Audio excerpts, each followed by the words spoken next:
Yo la team, j'espère que vous allez bien, que vous passez une excellente journée. On se retrouve comme tous les jeudis pour parler Ligue 1. C'est le concours Kicktip, la 35e journée. Au programme, encore plus que la semaine dernière et moins que la semaine prochaine.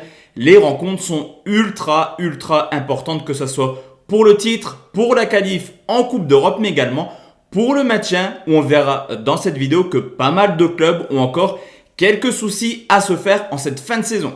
Juste avant de faire le point sur les 10 scores exacts qui restent complètement du fun, si toi aussi tu aimes ce contenu, ce genre de vidéo, n'hésite pas à lâcher ton plus beau pouce bleu, également à t'abonner sur la chaîne pour avoir accès à tous les pronostics tous les soirs à 20h où on analyse les rencontres du lendemain à chaque fois. Avant de faire également le point sur la prochaine journée qui commence dès demain, on va forcément parler des résultats de la J34 et c'est Anax qui s'impose avec 36 points. Anox, fidèle abonné de la chaîne, deuxième position pour Léam avec 34 points, troisième Anis 32 points, quatrième KP 31 points, cinquième ils sont pas mal 7006, Alex mais également Sitsu avec 30 points.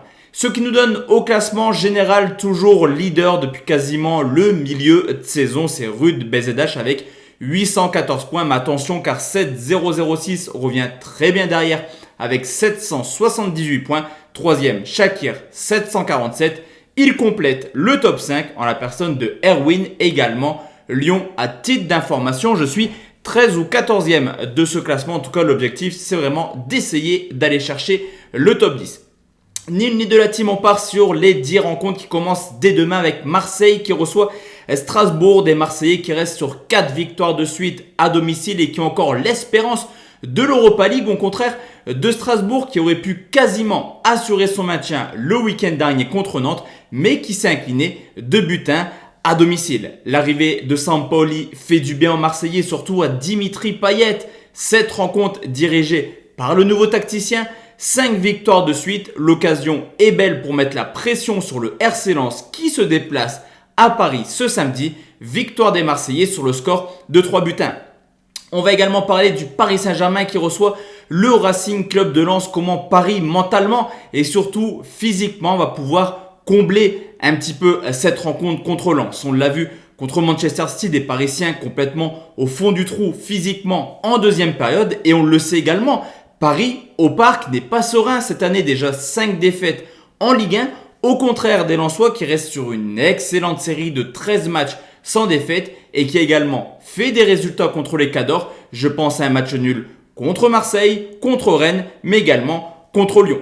Je vous l'ai dit, personnellement, je pense que le PSG va être fatigué et qu'ils vont également avoir à l'esprit ce match de mardi prochain, le match retour de demi-finale de Ligue des Champions, ce qui pourrait permettre aux Lensois de peut-être accrocher un résultat. En tout cas, je vois une petite surprise, score final de partout.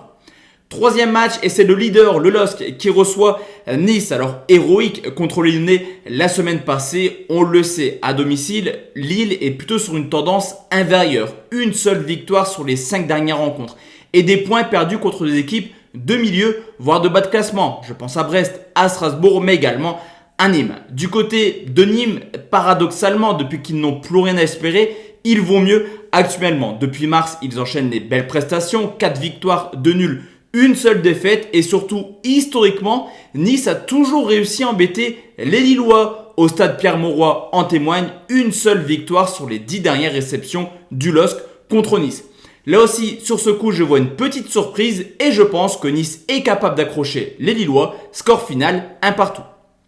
Place maintenant la team aux rencontres de dimanche. On commence tout de suite avec Bordeaux qui reçoit Rennes. Clairement, 2 salles, 2 ambiances. Les Bordelais sont en crise totale, en crise de résultats, où Bordeaux a seulement pris un petit point et une victoire sur les 13 dernières rencontres, soit 4 points pris en 13 matchs. Au contraire de Rennes qui enchaîne les belles prestations depuis l'arrivée de Genesio, Rennes tout de même 5 victoires et un nul sur les 6 dernières rencontres. Bordeaux à domicile a également pas mal de difficultés, au contraire de Rennes qui est plutôt à l'aise hors de leur base. Et petit à petit, on voit Bordeaux s'enfoncer vers la zone de relégation. Le match est important pour les Rennais s'ils veulent espérer encore la Coupe d'Europe l'an prochain. Victoire de Rennes qui achèvera sans doute Bordeaux sur le score de 2-0. Nouveau pronostic et c'est Dijon qui reçoit Metz sur ce coup. Plus rien à espérer pour les deux équipes. Officiellement, Dijon est relégué en deuxième division du côté de Metz. Après un très beau début de saison, une série de 7 matchs sans victoire ont vu les Messins descendre à la 10e place. Forcément, qui voudra gagner ce match? C'est une belle question. Aucun enjeu pour les deux équipes, mis à part pour les Messins qui peuvent quand même espérer accrocher le top 10. Du côté de Dijon, l'objectif va être vraiment de préparer la prochaine saison. Je vois les Grenats capables de s'imposer sur le score de 1-0. Brest reçoit Nantes, victorieux la semaine passée à Saint-Etienne. Brest a quasiment acquis son maintien. Il faudrait des cascades de résultats pour que Brest descende. Du côté de Nantes, très belle performance à l'extérieur du côté de Strasbourg. Victoire de but 1. Ça confirme clairement le fait que Nantes actuellement est capable de faire des résultats hors de leur base. On l'a vu à Strasbourg, on l'a vu au Parc, mais également on l'a vu à Angers. Brest, là aussi, n'a quasiment plus rien à espérer et les Nantais sont quasiment dans l'obligation de s'imposer. Eux qui ont 4 points de retard sur Lorient et qui ont la chance de jouer Bordeaux le week-end prochain. Victoire, là aussi, des Nantais dans ce derby en Bretagne sur le score de 1-0.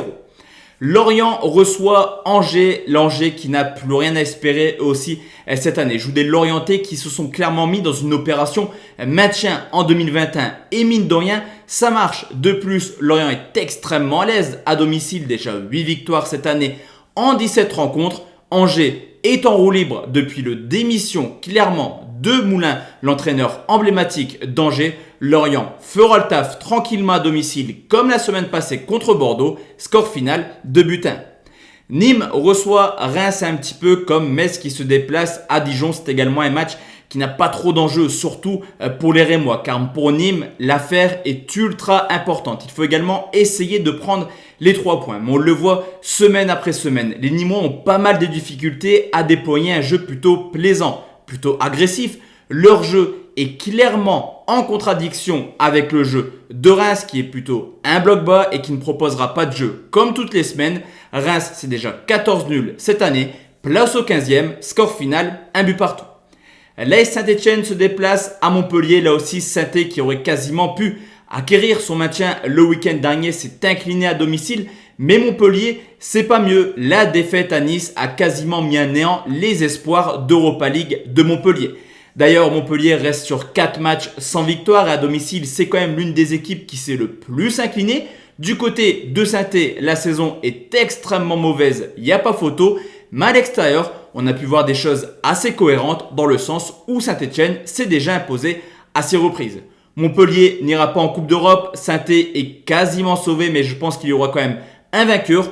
Personnellement, je pense que les Héroltais seront complètement déçus et anéantis après cette très belle remontada il y a quelques mois. Score final 1-0 pour Saint-Etienne.